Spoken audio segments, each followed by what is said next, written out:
right, Infernal Blessings. We are back with another video. Before I begin, let me just run through some quick announcements. If you are interested in signing up for classes that I do offer, the way to get into the classes I do privately on Patreon every month. 3 times a month, I do 3 private classes, including a group ritual at the end of the month. The best way to get involved in that is go to the official Primordial Chaos Patreon page at patreon.com/Baniti, B-A-N-I-T-I, patreon.com/Baniti, B-A-N-I-T-I. That will, tier 3 is what you want to join. That gives you access to all of the monthly classes I do privately on Patreon, plus the group ritual. If you're interested in a spiritual reading or a consultation, I offer various different types of readings: Klipothic demonic readings, shadow work readings, deity readings, Santa Muerte readings, Egyptian oracle readings. Shoot me an email. I'll send you a price list and information on how to book a reading or a consultation. Also, the 6th annual Journey of the Black Adept Conference is in full effect. You can sign up and register now. That will be from October 19th to October 22nd. You can attend live and in person, 4-day event, which is meet and greet on Thursday night, classes and workshops on Friday and Saturday, followed by a group ritual in the evening on both nights, followed by a little dinner, socializing, some music, chilling and hanging out on both of those nights on Friday and Saturday night. And we wrap the event up on Sunday the 22nd with a question and answer class that I'll be doing from noon to 4 p.m. You can also attend virtually, which gives you access to all of the classes on the 20th, 21st, and 22nd. Shoot me an email, khnum19@gmail.com. That email is in the description box of the video to contact me on the 6th annual Journey of the Black Adept Conference, or readings or consultations. The link also to the Primordial Chaos Patreon page to sign up for classes is also in the link, is in the description box of this video. Remember, all this content's being uploaded to the Primordial Chaos podcast, which is available on Spotify and all major podcast platforms. The link to the podcast, the direct link to the podcast, is also in the description box of this video. So I wanted to continue what I was talking about in the previous video.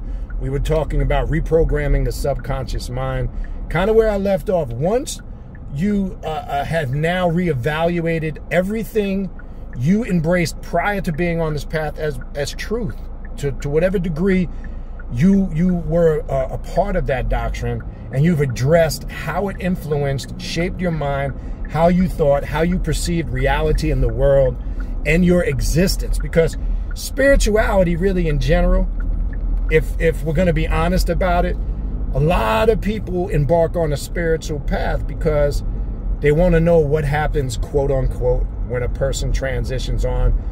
Is there an afterlife? You know, these are the questions, if we were honest with ourselves, motivated us to get on a spiritual path and led us here. How did we get here? What happens to us when it's our time to transition out of here? Where do we go? What happens in the after? All these questions we pondered, and a lot of us got here, if we came from them previous religious systems such as Islam, Christianity, and Judaism, we never really got the answers. We just got stupid responses like God works in mysterious ways, you don't question God, blah, blah, blah. You know, we always got, you know, blocked. Never got a direct answer because they didn't know. But to keep us in a line, in that conformist way of thinking, that conformist mentality, you know, it was always one of those type of catchphrases, which led a lot of us here, because a lot of our questions were not being answered in previous spiritual paths that we were on. So once you've done the reevaluation process, as I said, you have to now remove out of your mind, when I say remove out of your mind as a central focal point, those ideologies you once embraced. Now, I left off in the last video also talking about the problem that I see now is the reprogramming process can be difficult for some more than others. Time-wise, it could take a lot longer. I still see people in the way they speak, their approach, and how they work the path. And some of it is not their fault, and they don't realize they're doing it, but they're still approaching this path from a monotheistic perspective. the way they might approach, as I said in the previous video, deity and spirit. And as I was saying in the previous video, this is about understanding first, this is an inward journey out, not an outward journey in. It starts with you. Now, that's when you really now start the reprogramming process, because all of these steps now, along with being consistent, right? Consistency is so important, as I've talked many times before, to really establish that reprogramming process. If you're not consistent at what you do, you can't expect results from anything in life, not just this path. If you play sports, if you have a skill, a trade, a hobby, a craft, whatever it might be, if you're not consistent in working whatever it is you're trying to succeed at, you will not succeed. Point blank. Bottom line, you will not succeed. Consistency is a key step in the reprogramming process. Okay? So now, as you reformulate your approach to understanding your existence, your reality, what you've now have, as you've done this reevaluation process, what did you filter out, cut away, remove, that you've now identified is not important anymore. It's useless, right? Now it's the cutting away process. And I can tell you, just like programming can be done through repetition, how they can indoctrinate us through repetition, you can use the concept of repetition to also deprogram yourself, okay? So if you look at an example on TV, media, the internet, social media platforms, advertisement, right, is jammed down our throats 24/7, right? You could be on apps, on your phone, on the internet, pop-ups. You know, YouTube runs ads on all your videos in between. They're constantly jamming advertisement down our throat that they program us through repetitiously. Symbols, as I'm driving right now to my left, I always say this, McDonald's, the golden arches, they can program you through symbols. Okay, so for an example, honestly, if you were real with yourself, the first thing you think of when you see McDonald's, you probably see in your mind the golden arches. When you look at the golden arches, it's automatically your consciousness connects to hamburgers, French fries, soft drinks, right? They know how to program you through symbols. This is why when we use sigils, maybe I'll do a part 3 with sigils and symbols. I don't fucking know. This shit just comes as I'm talking. Excuse me. Not maybe. They can program you because through the symbols that they create through advertisement, they've connected certain elements that's connected to the product that they're promoting. That's how advertisement works. And this is why when you have a symbol from a company like McDonald's that's been around for so long, look how many years that is now ingrained in people's mind immediately. I don't care if you travel the world, if you've been in the United States, in Europe, Africa, overseas, wherever it may be, that McDonald's, Japan, Asia, McDonald's is worldwide, it's been around forever. When you see those golden arches, your psyche opens up and thoughts of all those things I just mentioned about a minute ago come to your mind. You could do this with whatever big company is out there that has a logo, you know, Coca-Cola, Pepsi, you name it, car companies like Kia has become, you know, staple. They buy a lot of advertisement with sports. I mean, all these things automatically, if you really stopped and paused, when you set your eyes on a logo or a symbol, your mind automatically the sigil, or this, I keep saying it's a sigil technically, but the symbol automatically, when your mind's eye lays, when you gaze at it, your consciousness and awareness connects to the elements that's connected to that symbol. So you can also use that same aspect of repetitive programming or repetitiveness and utilize that to reprogram yourself. Sigil meditations. This is why I always talk about a good way to get yourself acclimated with a spirit or a demon and the energy of that spirit or demon is to do sigil meditations. Sigil meditations opens you up. It's like a porthole or a dimension or an opening or a gateway to that spirit. And it focuses the psyche and the conscious on the energy of that spirit. I look at doing a practice like that, in my opinion, is another form of reprogramming the subconscious mind, right? And if you're really on this path, you're starting to see, whether it's the clip path, whether it's shadow work, or ritual work in general, stuff like we're talking about right now. Magic is overall one of the key aspects of being a successful magician and performing magic is reprogramming the subconscious mind. So you have to, one of your first steps when you first come on this path is you're going to now have to reevaluate everything you accepted prior to making that initial declaration or intent now to be on this path. Okay?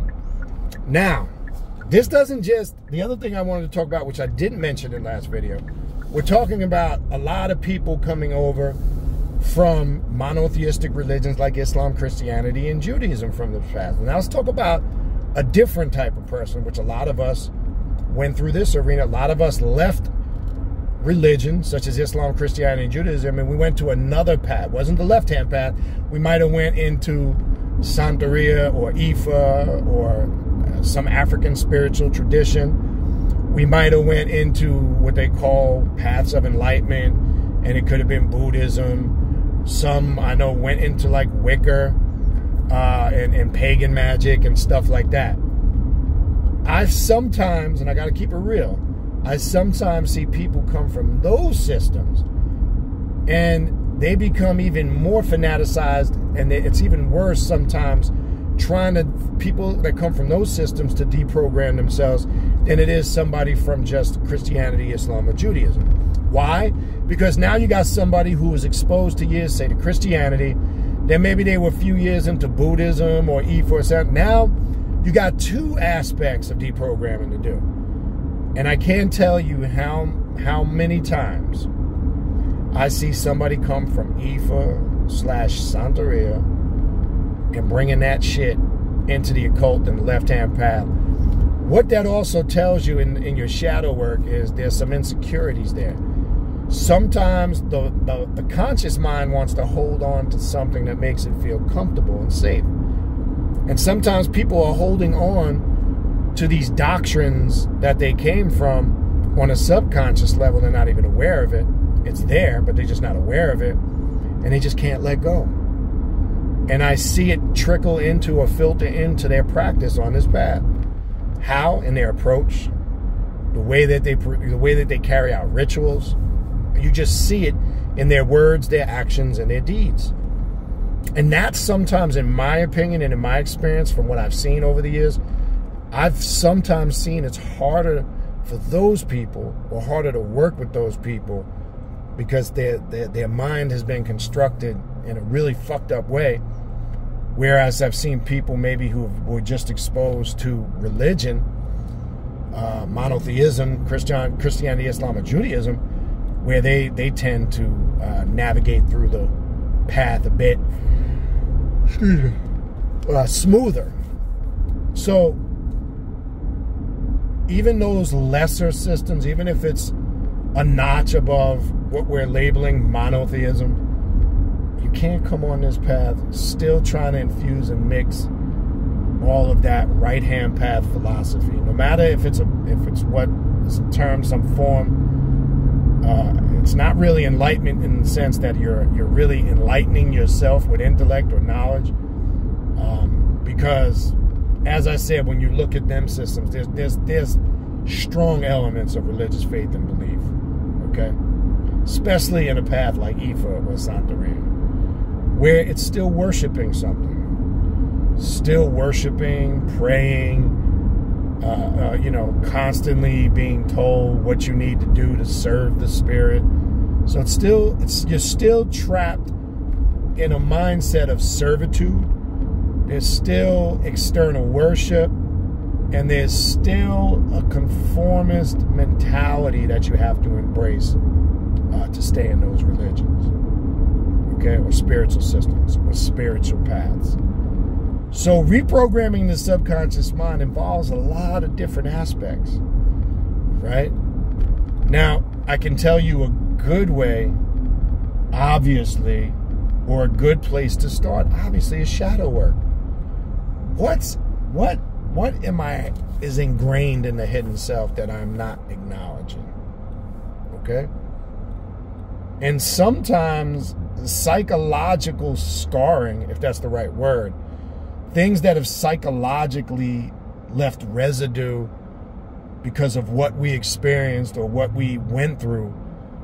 And in your shadow work, you uncover a lot of that and you say to yourself, I thought I was over that stuff. Or I didn't realize it affected me to that level. And you don't know how many times I've seen something that happened in an individual's life, and could be for a long period of time, for years, they thought they were, oh man, I'm past that. And on the surface, you can hear them talk. It's not that on the surface they don't understand it fully, because you'll hear them explain certain things, say, okay, they definitely understand what's going on. But in here, they haven't processed it fully on the subconscious level. It changes the whole game. So another aspect of reprogramming your subconscious mind is definitely being consistent in your shadow work. Because the shadow work, uncovering the hidden self, is going to bring up those things that are creating blockages, that you're struggling with, that maybe you've been avoiding to address knowingly or unknowingly. Okay, so it's both. It's really bad when knowingly you got some shit going on, and this is not good on a personal level for self.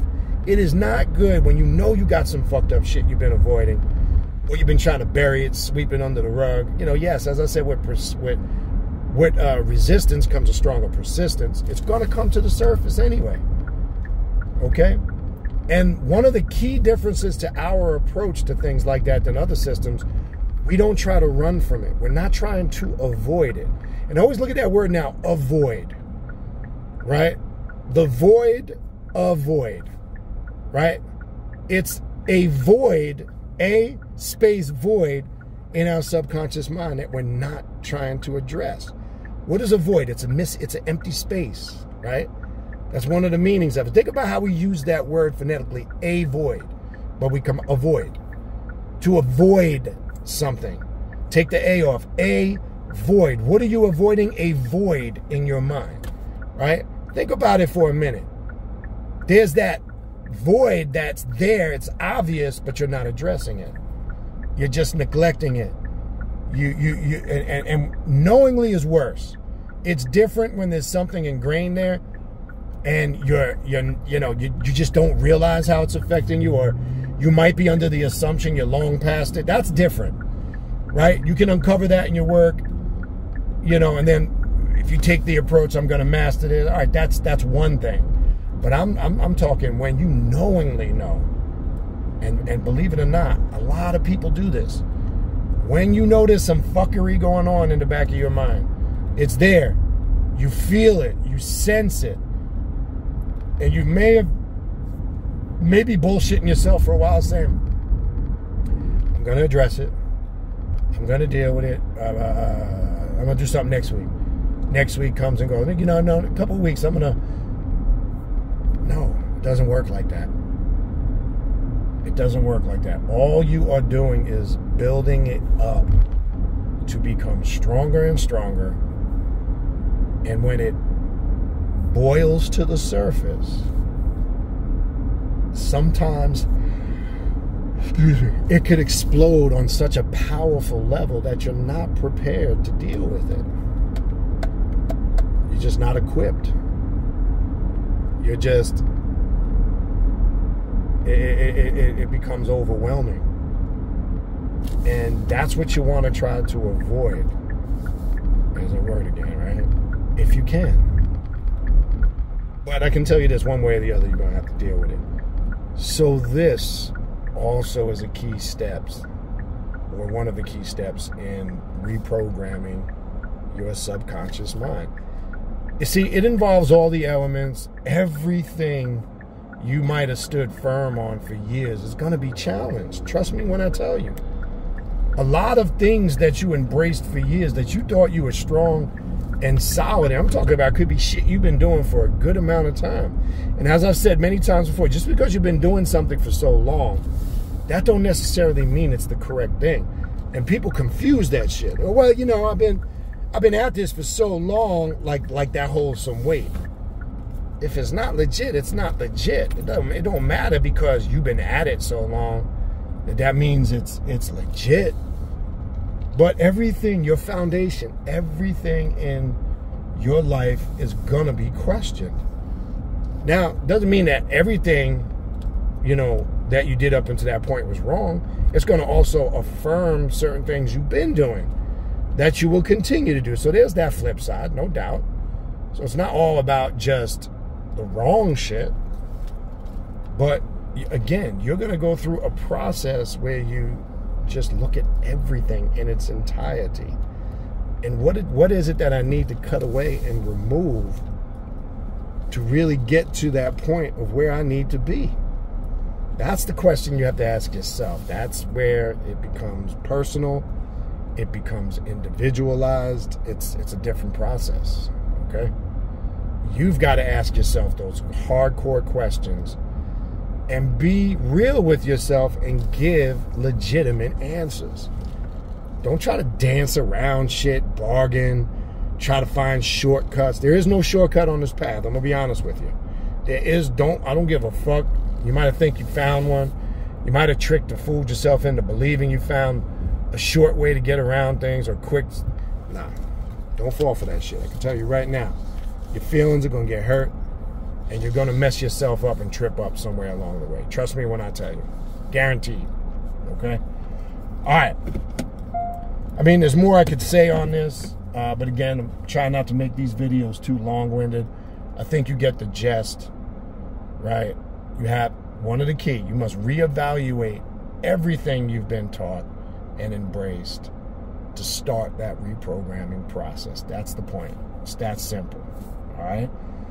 All right, having said that, hopefully this video, this short tutorial helped you, gave you some guidance.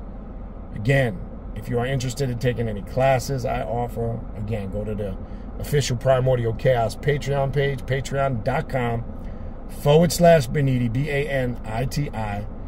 Join Tier 3. Tier 3 gives you access to the 3 private classes I do every month on Patreon for Patreon members only. In addition to the group ritual, the description, the direct link to the Patreon page, Primordial Chaos Patreon page, is in the description box of this video. Also, if you're interested in a spiritual consultation or a reading, reach out to me at patreon.com. I'm sorry, giving you the Patreon page again. Reach out to me at khnum19@gmail.com. And I will send you information on how to book a spiritual reading or a consultation. Also, if you would like information on signing up for the 6th annual Journey of the Black Adept Conference, which will take place from October 19th to the 22nd of October, shoot me an email. I can give you information on how to attend in person or virtually. And last but not least, reminder, remember all this new content and some existing content is being uploaded to the Primordial Chaos podcast, which can be found on Spotify and all major podcast platforms. The direct link to the podcast is in the description box of this video, along with my contact email in the description box of this video, and also the link to the Patreon page for classes is in the description box of this video. All right? Other than that, I hope this video helped. We will talk soon. Infernal blessings. Until next time.